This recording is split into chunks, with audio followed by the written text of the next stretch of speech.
साथीहरु हेरौँ त एकचोटि यो भिडियो हाम्रो नेपाल सरकारले ल्याएको 13% त भ्याट लिन्छ बिजुलीमा पनि खाली भ्याटले धोले बिजुलीको भ्याट बढ्छ 50 युनिट भन्दा बढी बिजुली खपत गर्नेलाई भ्याट लाग्ने मासिक महसुल बढ्न सक्ने। दर्शकबिन सरकारले आर्थिक वर्ष 2083-84 को बजेट मार्फत विद्युत महसुलमा नयाँ कर व्यवस्था लागू गरेको छ।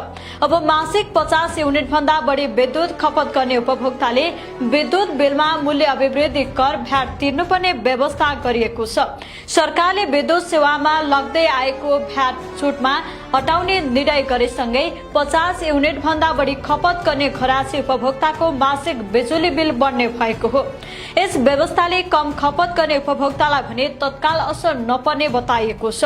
तर मध्यम तथा उच्च खपत गर्ने अधिकांश घर परिवारले अब अतिरिक्त कर तिर्नुपर्ने भएकाले मासिक विद्युत